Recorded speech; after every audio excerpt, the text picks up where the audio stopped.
దేవుని మహాకృపను బట్టి మరి ఈరోజు ఈ ప్రాంతంలో సువార్త కూడికను ఏర్పాటు చేసుకోవడానికి, అలాగే ప్రతి ఇంటిలో కూడా ఈ సంవత్సరం చివరిలో దేవుని స్తుతించడానికి ఏర్పాటు చేసే ఈ కూడికల భాగంలో 1వ తారీఖు నుండి కూడికలు జరుగుతున్నాయి. ఈరోజు ఇక్కడ ఏర్పాటు చేయడం జరిగింది. అందుని బట్టి ప్రభుని స్తుతిస్తూ ఉన్నాం. ఈ ప్రాంతంలో మొదటిగా సండే స్కూల్ ప్రారంభం చేశాం. సండే స్కూల్ ప్రారంభం చేసి పరిచర్య జరిగిస్తూ ఉండగా దేవుడు ఈ ప్రాంతంలో మరి మనకి స్థలం లేనప్పుడు సండే స్కూల్ పరిచర్యలో మన దాసన్న గాలి గారు అంటారు కదా, వాళ్ళ ఇంట్లో ఆరాధన జరిపేవాడు. అలాగే ఆరాధన జరుపుతూ ఉండగా మరలా పాత గుంటూరు వెళ్ళిపోయాం. పాత గుంటూరు నుండి మళ్ళీ జియావుద్దీన్ నగర్ వచ్చాం. జియావుద్దీన్ నగర్ నుండి వెంకటేశ్వర కాలనీకి వెళ్ళాం. అది స్థిరంగా ఉంటుంది. దేవుడు ఇన్ని ప్రాంతాల్లో తిప్పుతూ వచ్చినప్పుడు మా పెద్దక్క స్కూల్ పెట్టింది. ఆ స్కూల్లో చదువుకున్నటువంటి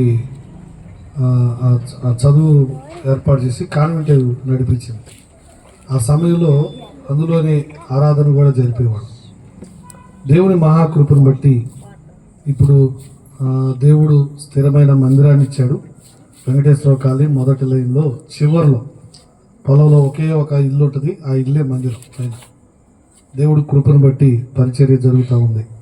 ఈరోజు ఈ ప్రాంతంలో మరి లోపలే పెట్టేవాళ్ళం, కానీ లోపల సరిపోవట్లేదని కొన్నిసారి ఇబ్బంది అయిందని మరి బయట ఏర్పాటు చేసుకోవడానికి కుటుంబస్తులు నిర్ణయించుకున్నారు. అందుని బట్టి మనం బయట ఏర్పాటు చేసుకున్నాం. కొద్ది నిమిషాలు నేను దేవుని వాక్యాన్ని తెలియజేసి నేను ముగిస్తాను. ఎందుకంటే మరి గుజ్జినగూడ నుండి, కాకా నుండి, ఇతర ప్రాంతాల నుండి వచ్చిన వాళ్ళు ఉన్నారు. ఉదయాన్నే మళ్ళీ మనం ఎవరు పనులకు వాళ్ళు వెళ్ళాలి కాబట్టి త్వరగా ముగించడానికి ప్రయత్నం చేస్తాను. ముఖ్యంగా ఈ సందర్భంలో నేను ఎన్ని ఉంటాయని నేను అనుకోలే. జనరల్గా మేము ఏం చేస్తామంటే ఫోన్లో తవలా పెట్టుకుంటాం, పాడుకుంటాం. మరి ఇంట్లో ఒక విద్వాంసుడు ఉన్నాడు కాబట్టి ఆ విద్వాంసుడు ఏర్పాటు చేసిన కార్యక్రమం అయితే సౌండ్ సిస్టమ్ సరిపోద్ది దీనికి. అది కూడా వాళ్ళు ఏర్పాటు చేస్తే ఇంకా బాగుండేది, అంటే క్లారిటీ ఉంటుంది. నేను దానికి అంటుంది ఈ సౌండ్ సిస్టమ్ ఏంటంటే కేవలం మందిరంలోకి వరకు సరిపోయింది.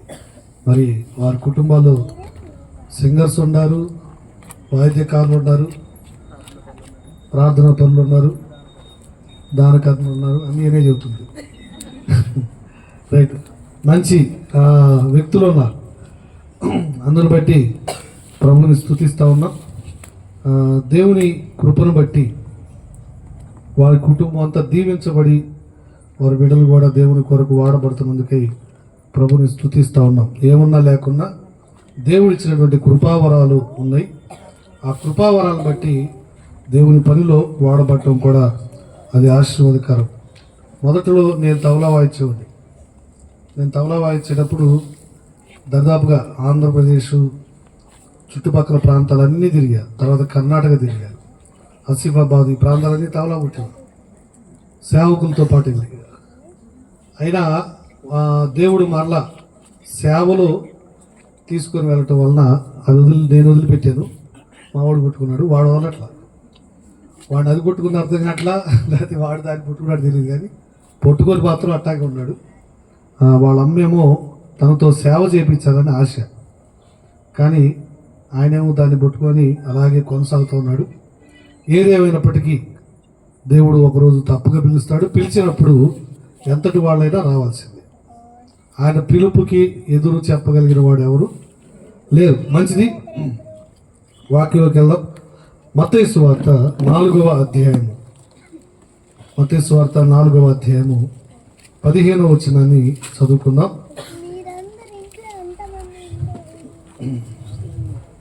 12, 13, 14 వచనాలు కలిసి ఉన్నాయి.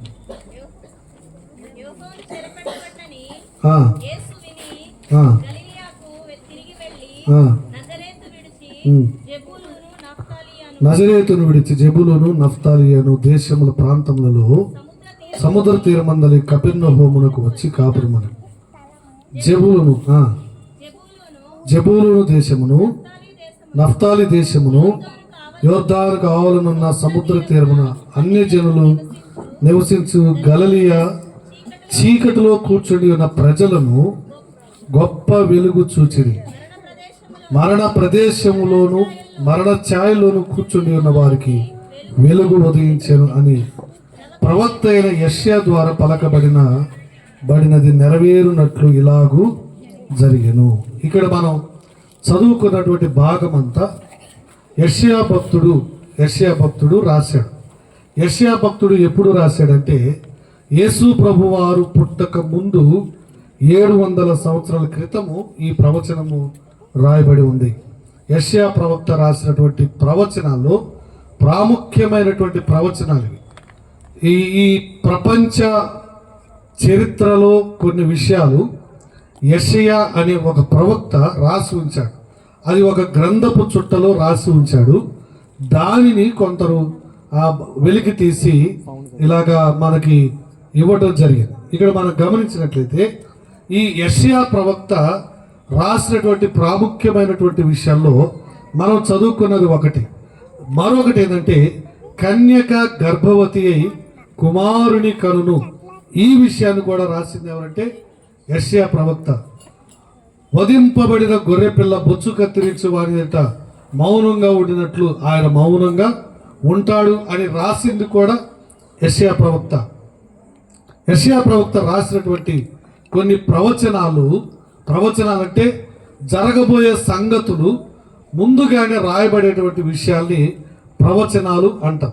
ఈ ప్రవచనాల్లో ఎవరిలో నెరవేర్చబడ్డాయి అంటే 2025 సంవత్సరాల క్రితము ఈ భూమి మీద ఆత్మ అయి ఉన్నటువంటి దేవుడు రక్త మాంసములు ధరించుకొని భూమి మీదకి వచ్చినటువంటి ఒక నరుడు మనం ఇప్పటి వరకు విశ్వసిస్తున్న ప్రభు అయిన యేసుక్రీస్తు.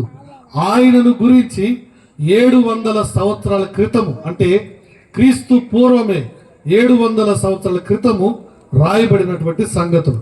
అందులో ఒకటి ఏమిటంటే కన్యక గర్భవతి అయి కుమారుని కనును అని. ఎవరి పట్ల అది జరిగింది అంటే ఇదిగో యేసుక్రీస్తు వారి పట్ల జరిగింది. ఇక్కడ రాయబడిన మాట ఏంటంటే గలిలయలో చీకటిలో కూర్చుండిన వారు ప్రజలు గొప్ప వెలుగును చూశారు.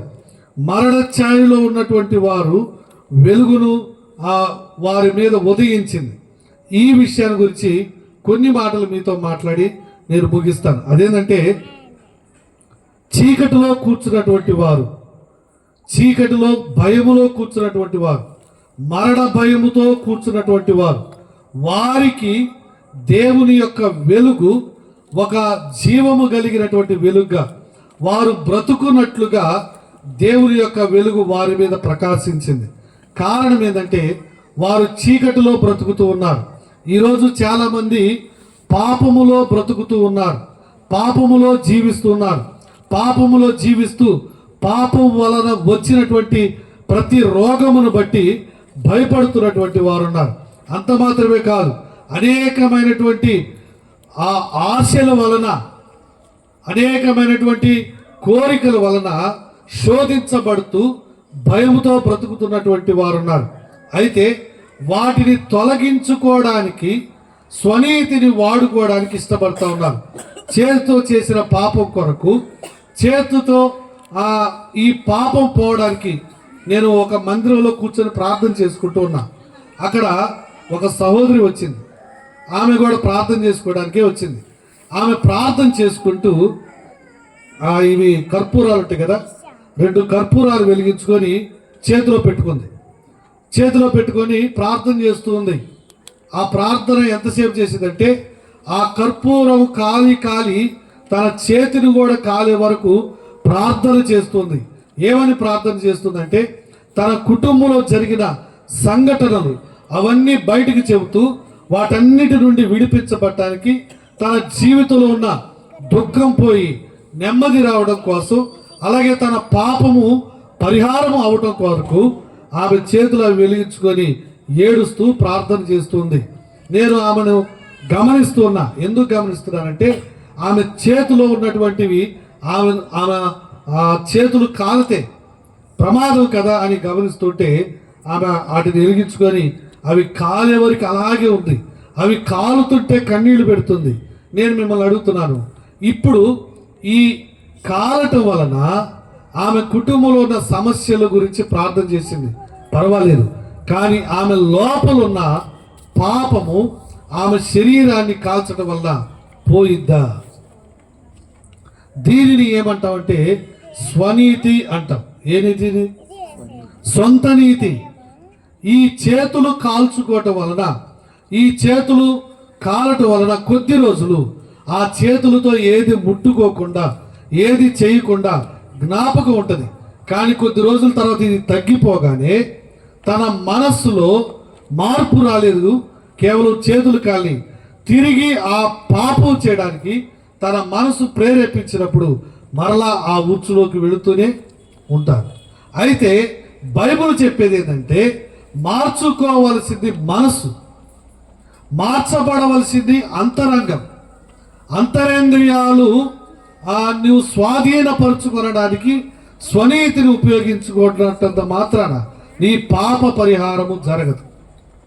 పాపము పరిహరించబడాలంటే స్వనీతి వలన జరిగేది కాదు.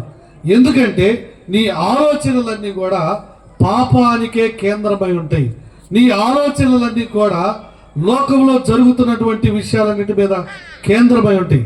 కాబట్టి నీ స్వనీతి వలన పాప పరిహారము జరగదు. నువ్వు చేతులు కాల్చుకోవచ్చు, కాళ్ళు కాల్చుకోవచ్చు, ఏవైనా కాల్చుకోవచ్చు. కాల్చబడేవన్నీ కూడా పైన దేహమే, శరీరమే. కానీ కడగబడవలసింది, మార్పు చెందవలసింది ఏది అంటే అంతరంగం. ఏది మార్పు చెందాలి? అంతరంగము మార్పు చెందాలి. అంతరంగము పాప పరిహారము లేదా కడగబడాలి. అంతరంగము కడగబడినంతసేపు బయట నువ్వు ఎన్ని కాల్చుకున్నా ఏమి ఉపయోగం లేదు. కాబట్టి బయట శరీరంలో ఉన్నటువంటి ఈ కాల్చుకోవటం లేకపోతే ఇంకొక పని చేయడం వల్ల పాప పరిహారము జరగదు. కాబట్టి పాపము పోవాలి లేదా చీకటి బ్రతుకు నుండి విడిపించబడాలి, మరణము యొక్క భయము నుండి విడిపించబడాలంటే నీ వలన అయ్యే పని కాదు. అందుకొరకు ఈరోజు నేను ఎవరిని పరిచయం చేస్తున్నామంటే ఇక్కడున్న వాళ్ళందరికీ పరిచయమే. ఆయనే ప్రభు అయిన యేసుక్రీస్తు వారు. ఆయన పాప పరిహారము చేయడం కొరకే ఈ లోకానికి దిగి వచ్చాడు. అంత మాత్రమే కాదు, మరణములో ఉన్నటువంటి వారికి మరణ భయము లేకుండా మరణముతో పోరాడడానికి కూడా ఈ లోకానికి వచ్చాడు. యేసుక్రీస్తు ప్రభు వారు శరీరమును ధరించుకోవడానికి రావడానికి కారణం ఏంటంటే ఇవన్నీ బైబిల్లో ఉన్న సంగతులే నేను చెప్పేది. శరీరమును ధరించుకోవడానికి కారణము మనం తెలుసుకోవాలి. మనం ఈ నెలలో ఏం చేస్తామంటే ఆ పండగ చేస్తాం. ఏ పండగ అది? క్రిస్మస్ పండగ కదా, దేవుని ఆరాధించడానికి. ఈ పండగ చేసే ముందు అసలు ఆయన ఎందుకు శరీరమును ధరించుకొని వచ్చాడు అర్థం కాకపోతే పండగ అంతా కూడా దండగే అయింది. బట్టలతో పండగ చేయటం, తిండితో పండగ చేయటం, లేకపోతే ఆ ఖర్చు చేసి పండగ చేసే పండగనే ఆలోచిస్తున్నాం తప్ప యేసుక్రీస్తు అనే ఆయన శరీరమును ధరించుకొని ఈ లోకానికి వచ్చాడన్న సంగతిని మర్చిపోతూ ఉన్నాం. కాబట్టి ఇక్కడ నేను మీతో చెప్పాలనుకుంది ఏంటంటే మరణ భయములో ఉన్నటువంటి వారికి, చీకటిలో ఉన్నటువంటి వారికి, వారి మీద వెలుగు ప్రకాశించుట కొరకై, వారిని బ్రతికించుట కొరకై, వారిని ఇంకా యెషయా భక్తుడు ఏమన్నాడు తెలుసా? నలిగిన వారిని దృఢపరచడానికి, దుఃఖములో ఉన్న వారిని ఆయన ఆనందముని ఇవ్వడానికి ఆయన ఈ భూమి మీదకు వచ్చాడు. ఆయన వచ్చిన కారణం ఉంది, ఆయన వచ్చినటువంటి ఉద్దేశం ఉంది, కానీ ఆయన వచ్చిన విధానము కూడా ఉంది. అదేమిటంటే మొదటగా ఆయన వచ్చిన విధానం ఏంటంటే ఆయన శరీరము ధరించుకోవడానికి రావడానికి కారణం ఏంటంటే మరణముతో పోరాడడానికి. దేని కొరకు చెప్పండి? గట్టిగా చెప్పండి, పర్లేదు. మరణముతో పోరాడడానికి. అందరూ చచ్చిపోతాం కదా, ఇప్పుడు ఆయన పోరాడి చేసేది ఏముంది అంటే ఈ మరణం కాదు, అది రెండవ మరణం, అది ఆరడి అగ్నిగుండం. రెండవ మరణం మరణ ప్రభుత్వము లేదా మరణము. అపవాది ఈ లోక అధికారి అయి ఉండగా ఈ మరణముతో పోరాడటం కొరకై ఆయన శరీరమును రక్త మాంసములను ధరించుకొని ఈ లోకానికి వచ్చాడు.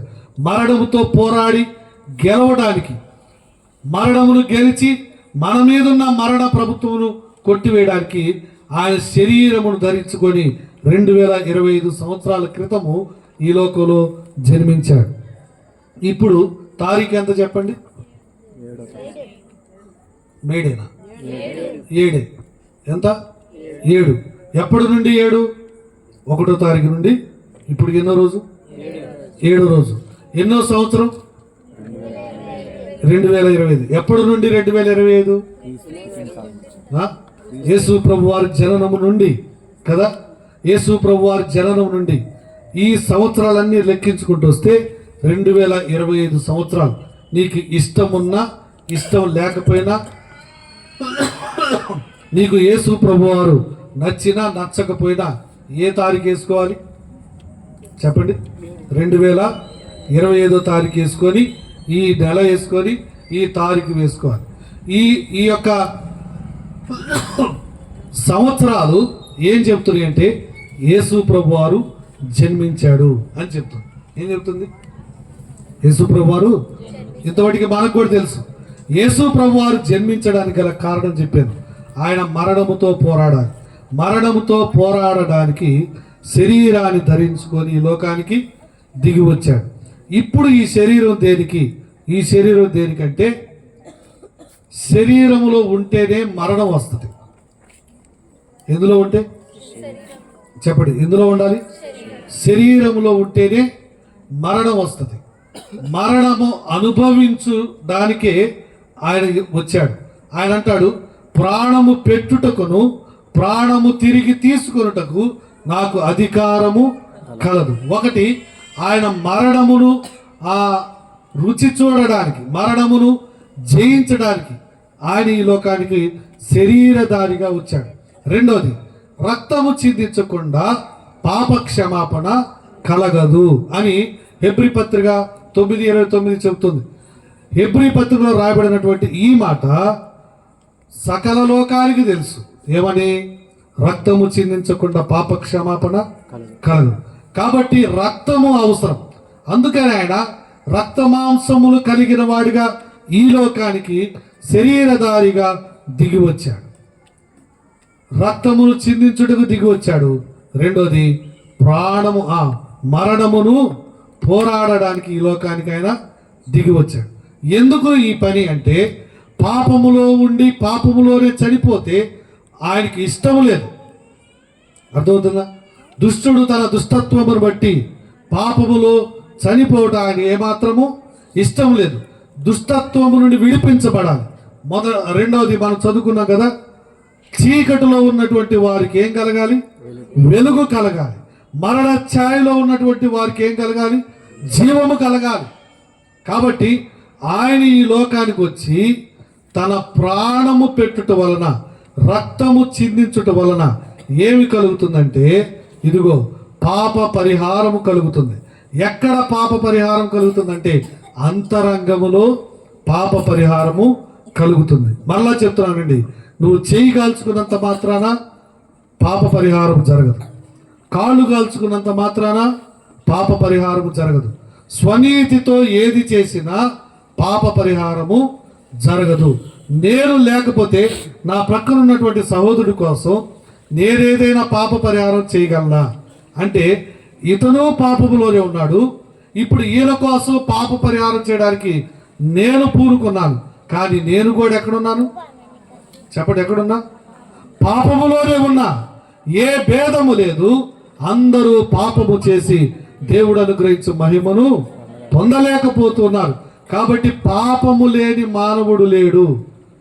పాపము ప్రతి వ్యక్తిని కృంగజేస్తుంది. పాపము ప్రతి వ్యక్తిని చీకటిలో కూర్చోబెడుతుంది. పాపము ప్రతి వ్యక్తిని మరణ భయముతో కూర్చోబెడుతుంది. వీటి నుండి విడిపించడానికి యేసుక్రీస్తు ప్రభు అను పేరుతో శరీరమును ధరించుకొని ఆయన భూమి మీదకి దిగి వచ్చాడు. పిల్లలు గమనించండి, ఆయన వచ్చి 33.5 సంవత్సరాలు జీవించాడు. ఎన్ని సంవత్సరాలు? మనందరికీ తెలిసి విషయాలు, కానీ వినేవారికి కూడా కావాలని మరలా ఒకసారి చెప్తున్నా, 33.5 సంవత్సరాలు జీవించాడు. 33.5 సంవత్సరాల్లో 30 సంవత్సరాల తర్వాత 3.5 సంవత్సరాల్లో ఆయన సువార్తను ప్రకటిస్తూ పరలోక రాజ్యమును గురించి ప్రకటిస్తూ ఆయన ఏం చేశాడంటే చివరిలో తన్ను తాను ఆయన ఏం చేసుకున్నాడు? అప్పగించుకున్నాడు. దేనికి అప్పగించుకున్నాడు? దేనికి అప్పగించుకున్నాడు? పాప పరిహారార్థమైనటువంటి బలి కొరకు ఆయన తన్ను తాను అప్పగించుకున్నాడు. ఇక్కడ మీరు కాస్త మనసు పెట్టి వినాలి. అదేంటంటే మొదటగా చెప్పాను, రక్తము చిందించకుండా పాప క్షమాపణ కలగదు.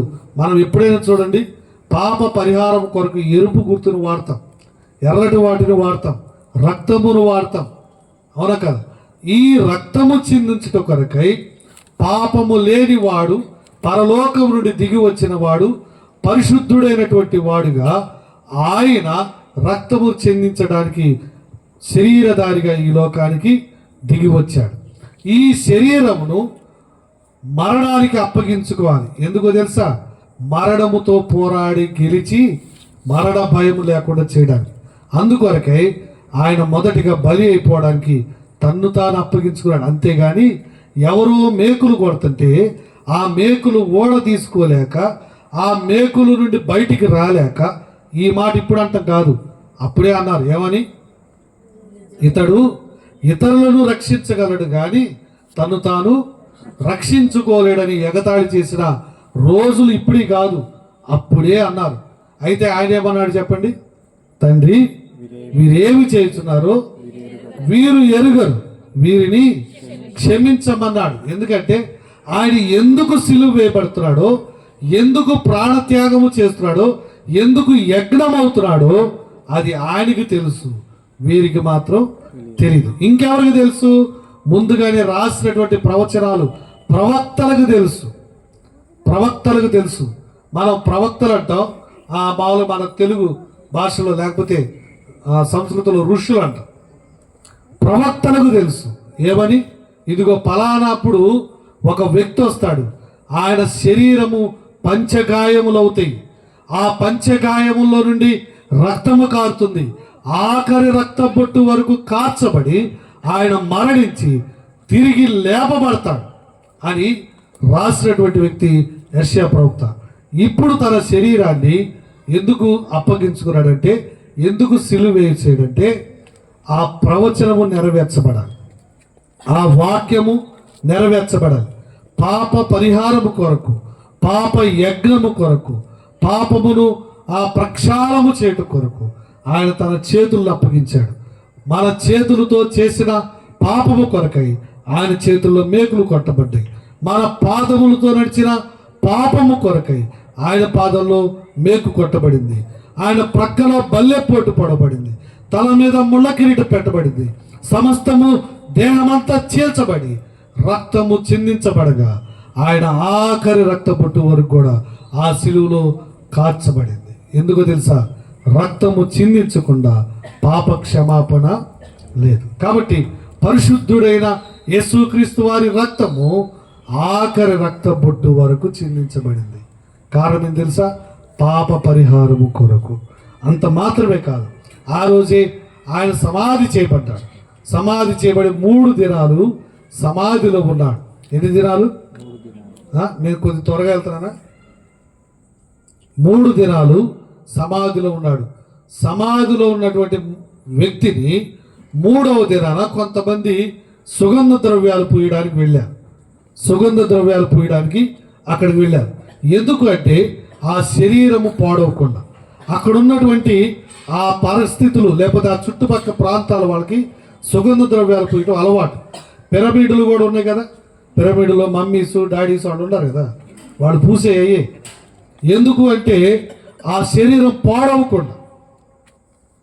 యేసు ప్రభు వారికి కూడా ఆ సుగంధ ద్రవ్యాలు పూయడానికి ఎందుకు వెళ్ళారంటే ఆ శరీరం పాడవకుండా సుగంధ ద్రవ్యాలు తీసుకుని వెళ్ళారు. అక్కడికి వెళితే ఏమైంది చెప్పండి? అక్కడ ఆయన లేడు. ఏం చెప్పండి? అక్కడ ఆయన లేడు. సమాధిలో ఆయన లేడు. రాయి పక్కకు జరిపి ఉంది. ఆయన ఎవరో ఎత్తుకుపోయారు అనుకున్నారు. కానీ అక్కడ ఒక దూతలు కనపడి ఆయన ఇక్కడ లేడు, ఆయన లేచి ఉన్నాడు అని చెప్పారు. వాళ్ళు ఇంకొక మాట ఏమని చెప్పారు తెలుసా? ఆయన ముందుగా మీతో ఉన్నప్పుడు ఆయన ముందే చెప్పాడు, నేను అప్పగించబడతాను, మరణిస్తాను, కానీ తిరిగి 3వ దినాన ఏమవుతాను చెప్పాడు? చెప్పాలి, తిరిగి లేపబడతాను అని చెప్పాడు.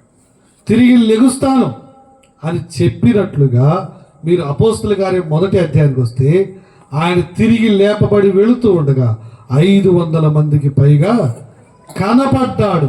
దేవుడు స్తోత్రం కలుగునుగా. కనపడ్డాడు, అది ముఖ్యమైనది. ఎవరో చెప్పుకుంటూ వెళ్తుంటే మనము కూడా చెప్పుకుంటూ ఇక్కడి దాకా రాలా. స్పష్టంగా ఆయన కనపడ్డాడు. ఇంకొక మాట చెప్పరా, వారి మధ్యలో సంచరించాడు. వాళ్ళ కళ్ళ ముందు కనపడ్డాడు. వారు చూశారు. చూసి ఆయన తిరిగి లేచాడని విశ్వాసం ఉంచారు. అర్థమవుతుందా? లేకపోతే ఏదో ఒక మాటతో, లేకపోతే తిరిగి లేచాడంట అని చెప్పుకుంటా వస్తే ఇక్కడ దాకా రా. ఆయన లేచినాక ఎంతమంది కనపడ్డాడు?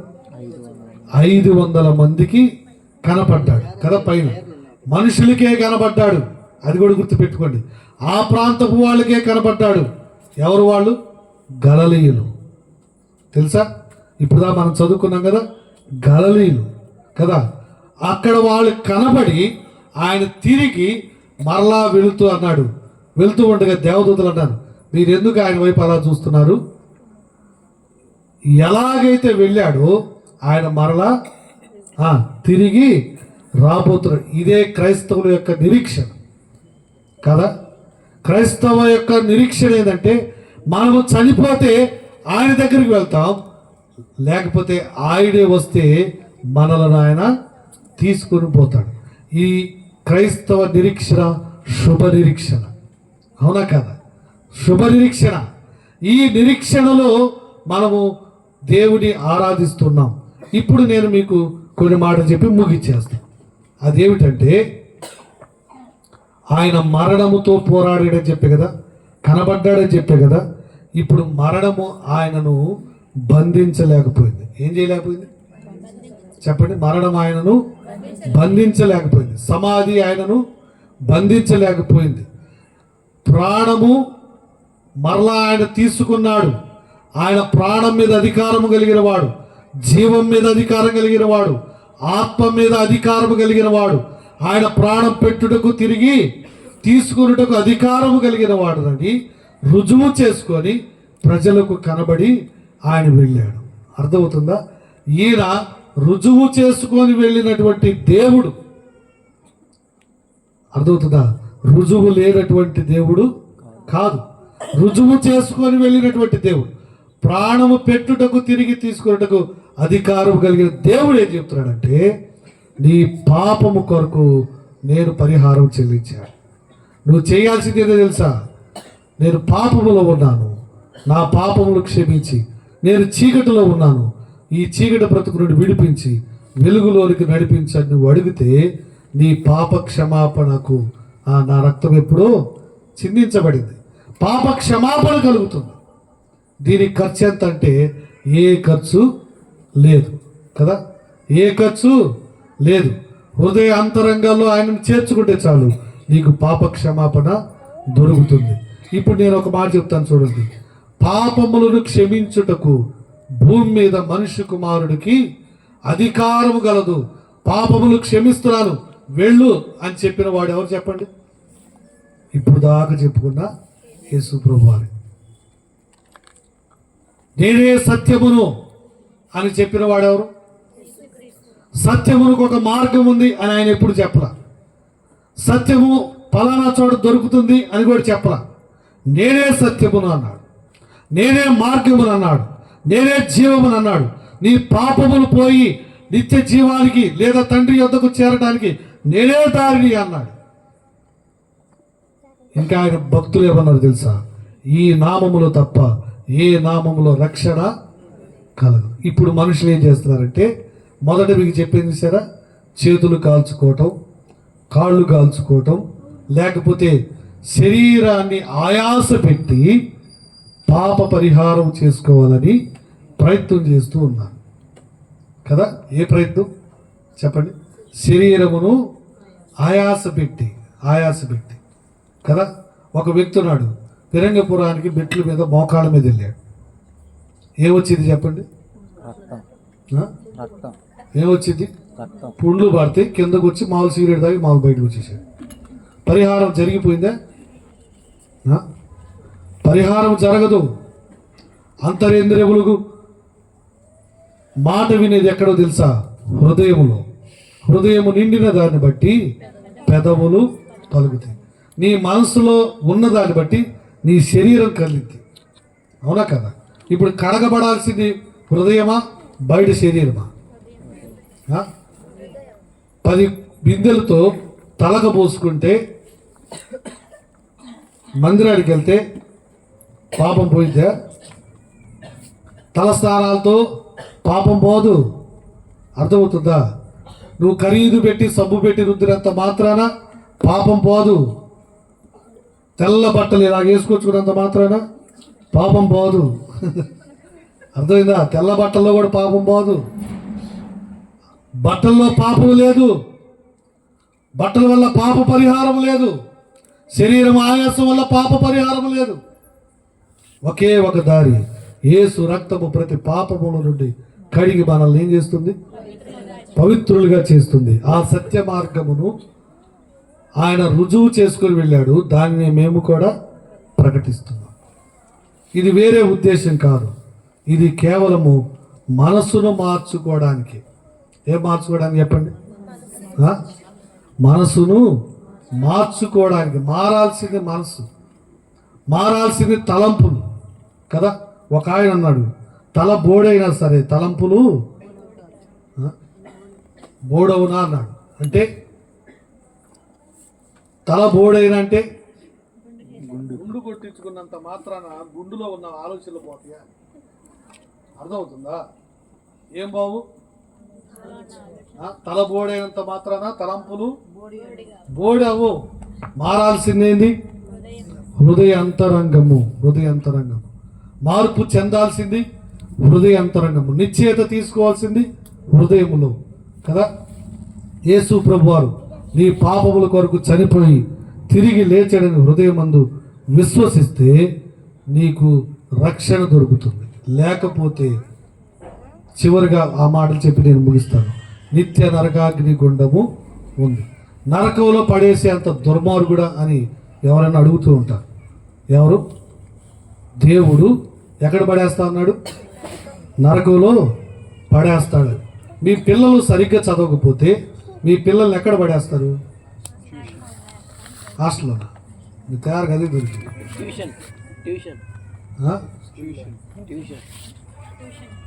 ట్యూషన్. సరే, ట్యూషన్కి పోయినా వాడికి చదువు రాకపోతే హాస్టల్లో, ఇక హాస్టల్లో కూడా రాకపోతే అసలు దానికి రండి, అది పనికి పోతారు. అర్థమైందా? చదవకపోతే ఎక్కడ పెడతారు చెప్పండి? మీరు ఇప్పుడు దుర్మార్గులా మంచోళ్ళ? పనికి పెట్టారు కదా. మీరు దుర్మార్గులా మంచోళ్ళ? ఒక పిల్ల ఉంది కోటేశ్వర అని, వచ్చిందా? వాళ్ళ అమ్మ చెప్పింది, అన్న ఈ పిల్ల అస్సలు చదవట్లేదంటే 2 స్టేళ్ళకి ఇటీరాళ్ళు మోపించా. ఇటీరాళ్ళన్నా మోసింది కదా, చదువుకుపోవాలా నేను పోవాలి. సరే ఏరండి అంటే లోపల మారి నేను చదువుకోవాలని ఆశ వస్తే 2 స్టేర్లు ఆయాసపడాల్సిన పని లేదు. అవునా? ఇప్పుడు మారాల్సింది ఎక్కడ చెప్పండి? అంతరంగం మారాలి, మనసు మారాలి. అర్థమవుతుందా? 2 స్టేర్లు ఇటుకి రాళ్ళు మోపించాను కాబట్టి నేను దుర్మార్గుడు కాదు. మళ్ళీ అట్ట అనుకునేది. నేను ఆ బిడ్డ బాగుపడటానికి వాళ్ళమ్మ చెప్పినందుకు నేను అట్లా మోపించా. మా అమ్మ కూడా అట్టాగే చేసింది. ఏడేమో సున్న పనికి పంపితే వాడికి చదువు వచ్చిందే నన్ను పంపించింది. అలవాటైంది తప్ప బడి రాదు, చదువు రాదు. అర్థమైందా? మారాల్సింది ఎక్కడ చెప్పండి? అంతరంగము. ఇక్కడ తబలా వాయించినోడికి కూడా చదువు రాలేదని ఆటోనార్లో పెట్టింది. వచ్చి వాళ్ళమ్మ ఏడ్చింది. అయ్యో ఇదో ఏం దగ్గర పెడితే ఏనేం చేశాడు? ఆయిల్ గడిగిచ్చాడు. ఆయిల్ గడిచేపాటి చేతులు నల్లగేపాటికి తల్లికి బాధ వేసింది. అయ్యో నా కొడుకు ఆయిల్ పూసేసుకుంటున్నాడని ఆట నలుడు తెచ్చింది. అర్థమవుతుందా? ఇప్పుడు ఆమె దుర్మార్గం రాలా? దుర్మార్గత కాదు ఇక్కడ, మారు మనసు పొందాలని ఆశ, మార్పు చెందాలని ఆశ. కానీ ఎన్నటికీ కూడా మార్పు చెందనప్పుడు దేవుడు వారి కోసం ఏర్పాటు చేయలేదు, కానీ వారి కోసం ఏర్పాటు చేయలే, అపవాదికిని వారి దూతల కొరకు ఏమి ఏర్పాటు చేశాడు? అగ్నిగుండాన్ని ఏర్పాటు చేశాడు. ఇప్పుడు ఎవరైతే మారు మనసు పొందక కఠినంగా అలాగే తిరిగి వెళ్తున్నారో వారు అందులో పడతారు. మీరు గనక యేసు ప్రభుని హృదయంలో చేర్చుకుంటే, అంటే ఇప్పుడు యేసు ప్రభుని హృదయంలో చేర్చుకుపోతే నరకాన్ని సిద్ధపరిచాడా అన్నారు. అందుకోసం కాదు అని చెప్పి, అందుకోసం కాదు, అది అపవాదికిని వాడి దూతలకి. అయితే ఇప్పుడు మనం చేయాల్సింది ఏంటంటే, నీవు భూమి మీద బ్రతికున్నప్పుడు, అవకాశం ఉన్నప్పుడు, దేవుడు నీకు ఆయుష్ ఇచ్చినప్పుడు, నీ పాపము నీకు జ్ఞాపకం వచ్చినప్పుడు ఆ పాప క్షమాపణ కొరకు 2 చేతులు జోడించి, యేసు ప్రభువా నేను పాపిని, నా పాపములు క్షమించు, నన్ను నీ బిడ్డగా చేసుకొని ఉన్న చోట కూర్చొని ప్రార్థన చేస్తే చాలు.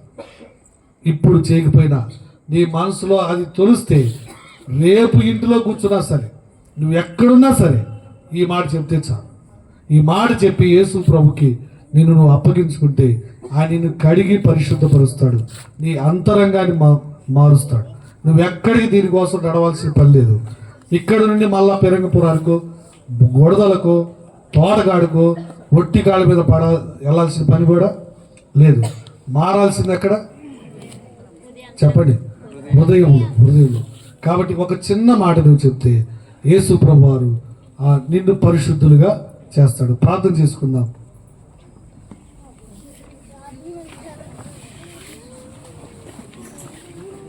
ప్రార్థన చేసుకున్నాం.